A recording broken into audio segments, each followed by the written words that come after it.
اس میں چوتھی چیز کفالت عامہ کے لیے زکوٰۃ کا نظام مکمل قائم کرو. ہر شہری کی بنیادی ضروریات کی پوری ذمہ داری اور کفالت نظام خلافت لیتا ہے. یہاں پھر میں مجبور ہوں کیا کروں. ذکر جب پھر گیا قیامت کا، بات پہنچی تیری جوانی تک، خلافت کا تذکرہ ہو اور حضرت عمر کا ذکر نہ آئے، ناممکن. خلافت کا نظام جیسے آپ کہتے ہیں کہ گلاب کا پھول پورا کھلا ہوا ہے، للی ان بلوم، خلافت کا نظام پورا کھلا ہوا حضرت عمر کے دور میں نظر آتا ہے. اسی وقت کہا تھا حضرت عمر نے رضی اللہ تعالی عنہ کہ اگر دجلہ و فرات کے کنارے کوئی کتا بھی بھوکا مر گیا تو قیامت کے دن عمر ذمہ دار ہوگا. اور جانور تک کا معاملہ ہے. مجوسی کو دیکھ لیا تھا بوڑھے کو ایک کہ جو بھیک مانگ رہا تھا، وہاں کے عامل اور گورنر سے ایکسپلینیشن کال کی، یہ بھیک کیوں مانگ رہا ہے؟ جب یہ جوان تھا، کام کر سکتا تھا، تم اس سے جزیہ لے رہے تھے.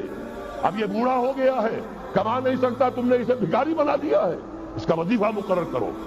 ظاہر بات ہے غیر مسلم ٹیکس دیں گے، مسلمان زکوٰۃ دیں گے، مسلمانوں کے لیے زکوٰۃ سے کفالت عامہ ہوگی. غیر مسلموں کے ٹیکسوں کے ذریعے سے وہی نظام جو آج یورپ میں ہے، اسکینڈینیوین کنٹریز میں ہے، برطانیہ میں ہے، ان امپلائمنٹ الاؤنس ہے، یا یہ کہ اور ویلفیئر کا نظام ہے. لیکن اسلام کا مکمل ترین ویلفیئر نظام زکوٰۃ کے تحت ہے، اور اس میں گارنٹی ہے ہر شہری کی بنیادی ضروریات انڈر ریٹن، ان کی ذمہ داری ریاست کے ذمہ. حضرت عمر ہی کا زمانہ تھا کہ لوگ اپنی زکوٰۃ لے کر پھرتے تھے، لینے والا کوئی نہیں ہوتا تھا. اس کا بھی میں مسئلہ آپ کو سمجھا دینا چاہتا ہوں. میں نے تو عرض کیا تھا میں تو مدرس ہوں، عوامی مقرر نہیں ہوں. میں تو چاہتا ہوں آپ چیزیں سمجھ کر اور ان کا علم آپ کا جو ہے حاصل کر کے اٹھیں، لوگوں کو پھر پہنچائیں. یہ کیسے ہو گیا جبکہ زکوٰۃ جو ہے وہ تو اسلامی ریاست میں نظام خلافت میں حکومت لیتی ہے؟ پھر کیسے ہو گیا کہ لوگ اپنی زکوٰۃ لے کر پھر رہے، لینے والا کوئی نہیں؟ اس کو بھی جان لیجئے. جیسے زمین کی دو قسمیں میں نے بیان کی، خراجی اور عشری، ایسے ہی زکوٰۃ کے قابل جو مال ہے اس کی بھی دو قسمیں ہیں. اموال باطنہ، گھروں میں رکھی ہوئی کوئی نقدی ہے، کوئی زیور ہے، کوئی اور ایسی چیزیں ہیں، یہ اموال باطنہ کہلاتی ہیں. اس کی زکوٰۃ جبراً حکومت نہیں لے گی. اگر اس کی زکوٰۃ جبراً حکومت لے تو گھروں کی تلاشیاں لینی پڑیں گی، جا کے تکیے پھاڑ پھاڑ کے دیکھنے پڑیں گے کہ کہیں کچھ رکھا ہوا تو نہیں ہے. یہ معاملہ مسلمانوں کی ان کی اپنی نیت پر، ایمان پر، اللہ کے ساتھ ان کے خلوص و اخلاص پر چھوڑ دیا. ہاں اموال ظاہرہ، دکان میں 5 لاکھ کا مال پڑا ہے، 2.5% دے دو.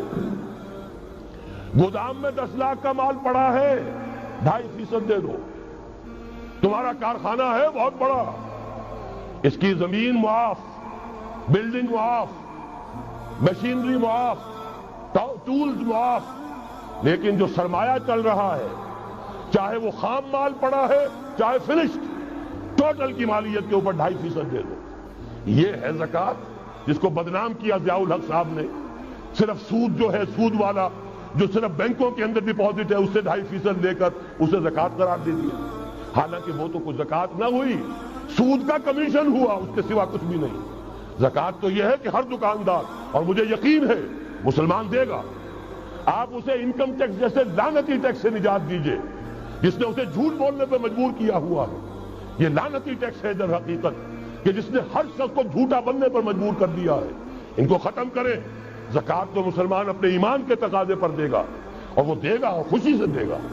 یہ پورا نظام جو ہے اس کو اختیار کیا جائے زکوٰۃ کے، تو پوری ویلفیئر سٹیٹ، دنیا کے بلند ترین معیارات کی ویلفیئر سٹیٹ قائم ہو جائے. جو حضرت عمر نے کہا تھا کہ کوئی کتا بھی بھوکا اور پیاسا نہ رہے. اب آئیے تیسرا معاملہ سماجی. یہاں بھی 3 ہی باتیں کہوں گا. ترقی ہے، تعلیم ہے، ان میں کوئی رکاوٹ نہیں.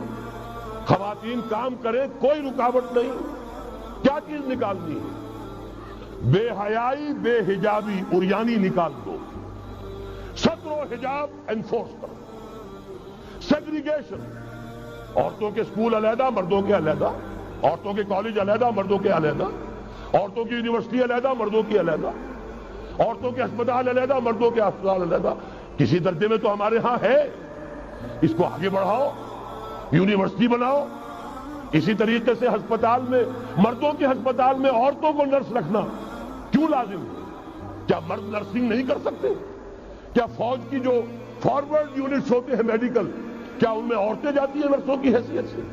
جہاں اصل ضرورت ہوتی ہے، کسی کا بازو اڑ گیا ہے، کسی کی ٹانگ اڑ گئی ہے، کسی کا پیٹ چاک ہو گیا ہے، آنتیں باہر ہے، بڑی ٹینڈر نرسنگ کی ضرورت ہے، وہاں تو عورت نہیں جاتی، وہاں تو میل نرسز ہے۔ تو مردانہ ہسپتالوں میں مردوں کو نرس رکھو، زنانہ ہسپتالوں میں عورتوں کو نرس رکھو، عورتیں مریض ہوں، عورتیں ڈاکٹر ہوں، عورتیں جو ہے نرسنگ کریں، وہاں کی انتظامیہ بھی عورتوں کو دیجیے۔ پھر یہ ہے کہ ساری پرائمری ایجوکیشن عورتوں کو دے دیجیے۔ چھوٹی عمر کے بچے ہیں، انہیں عورت کے اندر اللہ تعالیٰ نے جو شفقت مادری رکھی ہوئی ہے فطری طور پر، ضرورت ہے اس ٹینڈر ایج میں، تو ارادہ اگر ہو جائے تو ہر کام ہو سکتا ہے۔ ارادہ چاہیے یہ کہ بے ستری، بے حجابی، عریانی، فحاشی کا خاتمہ کرو۔ نمبر 2، شراب اور منشیات کا خاتمہ کرو۔ اس کے لیے آئرن ہینڈ بلکہ آئرن فسٹ کی ضرورت ہے۔ یہ کر کے دکھایا، ایرانیوں نے کر کے دکھا دیا۔ ہم سے کہیں زیادہ گرے پڑے تھے، ہم سے کہیں زیادہ یہ خرابیاں ان کے معاشرے میں موجود تھی، کر کے دکھایا کہ نہیں کر کے دکھایا؟ یہ ہو رہا ہے۔ لہذا یہ کہ یہ کام کیا جائے، اور زنا اور قذف کے جو اصل اللہ تعالیٰ کی طرف سے، اللہ کے رسول کی طرف سے جو سزائیں ہیں اور حدود اور تعزیرات ہیں، ان کو نافذ کیا جائے۔ یہ 3 چیزیں کر دیجئے، یہی معاشرہ ہوگا۔ کوئی یہ نہیں کہتا کہ صحراؤں میں جا کر آباد ہو، کوئی آپ سے یہ نہیں کہتا کہ جائیے